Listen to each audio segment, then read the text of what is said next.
I think they're beginning to move in a direction none of us would have ever seen. Now, just to touch base on what you were talking about with John Rubino, he's one of the smartest guys in the industry, and I take very seriously the things that he says, and he's right. Look, forget about all the Doge. I mean, yes, let's just say they are able to take $1 trillion right off the top, which hopefully they will. That's what they were saying that they thought was realistically possible, not the 2 trillion they originally talked about. But look at it this way. I mean, it's just simple math at this point, right? The United States owes $28 trillion in government bonds or the payments to the government bonds that mature in 2028. In 3 years, we owe 28 trillion. Now that doesn't take into account anything else in terms of running the government. And we've already spent over 800 billion this year in debt created, and it's only February. So we're going to see another trillion or two added to the debt this year in the form of deficit spending, and then most likely we'll see that continue. But we only bring in tax revenue on a good year, maybe $4.5–5 trillion max. I don't even think we've gotten to five, but call it five. In 3 years, that's 15 trillion in tax revenue against 28 trillion owed in bonds that are coming due, let alone all the bonds that we're issuing right now and all of the other indebtedness. So yes, this is a real life problem. This is a problem that is beginning to get certainly more serious by the day. And that's why we're talking about revaluing gold, and we're seeing such overt moves by the administration on so many other levels. I think we have to see such a shock and awe type of move as well as it relates to dealing with this debt spiral. And I know the title of I saw something you sent out on LinkedIn today talking about the divergence between spot, London spot, and New York delivery, and it's pretty sizable. It was bigger. It was at one point, I think it was about $80, but right now, last I looked, the London spot future in gold was about $25 lower than it is in New York futures. And I looked at it this morning, and it was like 29.27 in London and 29.51 in New York in terms of futures prices. That's almost a $25 spread. But we're seeing the same thing with silver too, interestingly. Earlier today, the London spot price was 32.74, and the New York futures price 33.38. That's a 64-cent spread. It's becoming, I think, a little bit more obvious what's going on here, and I don't know how easy we're going to see bars continue to flow this way under the guise of tariffs. But we're not seeing bars being repatriated for tariffs. These bars are being reshored. We're restocking the coffers. I don't believe that it would be, if it's coming from London, they're not doing it to preempt the audit at Fort Knox, because they would be 400-ounce bars that would be coming from London. They would have to go by way of a refining, either to the Royal Canadian Mint, but more than likely to Switzerland, and they would come in the form of 100-ounce bars. We're also repatriating them from other parts of the Orient and all around the world. We're bringing in as much as we can. In fact, we've become net importers, as we've talked about. But really what we see, in my opinion, is we will begin to see investors or big players begin to lose confidence in the paper gold markets. Maybe we're already seeing that, where there's 3 or 4 or 5 or however many contracts issued per bar. And I think what people are realizing is that physical possession is very important right now, and this could very quickly push prices considerably higher as there is a scramble for physical, and it could put some of these banks, these clearing banks or bullion banks, to the brink of collapse or default. This is an existential threat to these banks, which in my mind would trigger a cascading event. Obviously, it would jeopardize the LBMA's ability to settle contracts, but at T plus 8 weeks right now, you could argue it already is a default. And this is the largest over-the-counter market in the world for gold. Most of the transactions there are settled in paper, rather than physical. But now we're beginning to see a cascade of delivery demands, which very quickly can expose the whole system and or create a run on the vaults, just like a run on the banks, and realizing that there's not enough physical gold there to cover.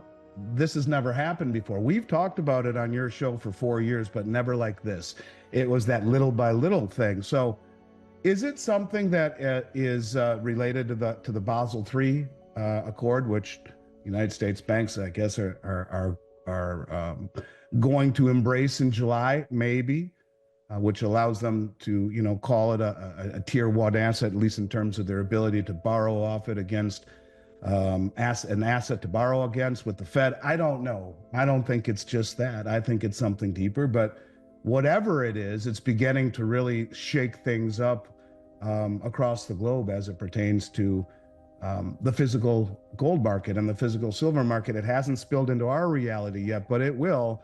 And what's really interesting more than anything is the lease rates are spiking.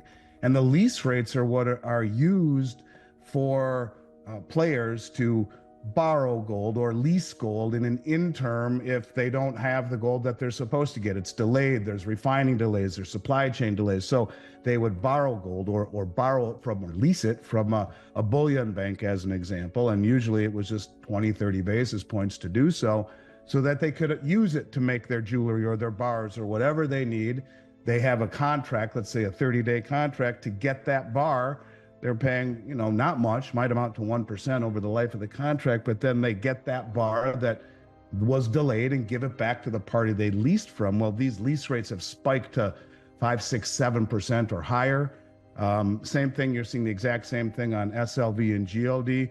The lease rates for the shares to borrow them have gone from 0.5% to 12% in 3 weeks, gone up 24-fold. And the number of shares that you can use to borrow to short the price or the stock has gone in SLV from 10 million to 10,000 in just a few weeks. That's a 99+% reduction.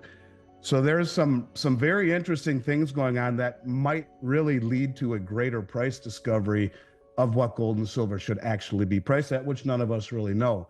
But I will tell you this, being naked short right now in London must be very frightening. And we haven't seen the end of this yet.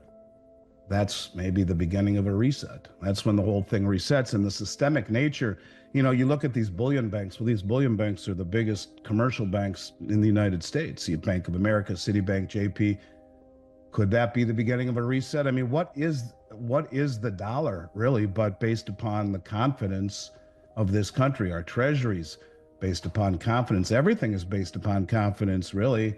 And that's the whole premise, I guess, of moving back towards issuing treasuries backed by gold so that they don't have to trust us any longer, but instead have the ability to stand for delivery on those treasuries at maturity in gold. So that's a big thing if institutions begin to lose trust. And you could argue that some may be beginning to lose trust right now in the Bank of England and the LBMA. And what could happen in a market that is dominated by paper settlement and these entities at the end, the person who went long. So if a bank like Standard Chartered or Deutsche Bank goes short and keeps going short with nothing behind it, knowing that the probability, if they keep doing this, that the long will just capitulate, they say, no, we'll stand for delivery, but I don't have the gold, they say. Well, that's a problem.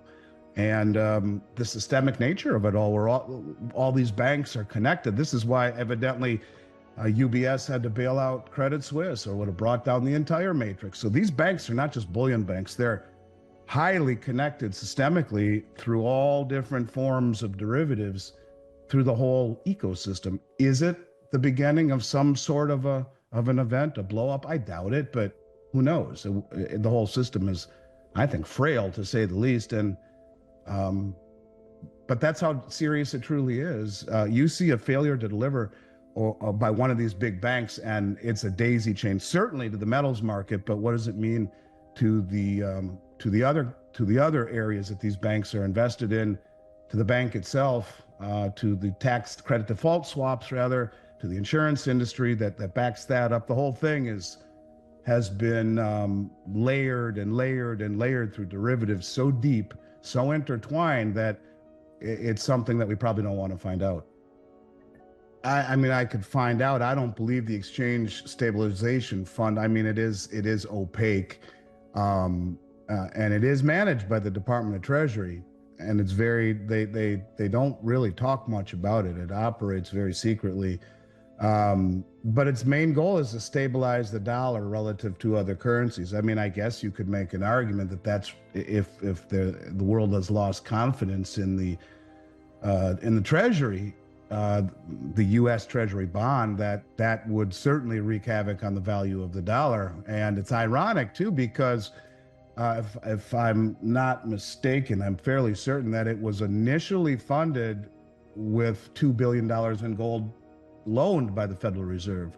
And so could they? I guess they could, largely because everything I've ever read about it says that it lacks transparency. And who knows? If it's run and administered by the Treasury, yeah, absolutely, they could, I suppose. The more that I think about it, its main objective is to maintain dollar stability. So yeah, I guess why not? You could make that argument that this is something that would be needed. It's an interesting point. Haven't thought about it, but I like it. I wouldn't put it past Trump. And quite frankly, if you think about what would happen if there was complete and total loss of confidence in the treasuries, yeah, that would not be good for the value of the U.S. dollar. So sure, I guess it could be. I don't know how I'd find out, but I can poke around and see.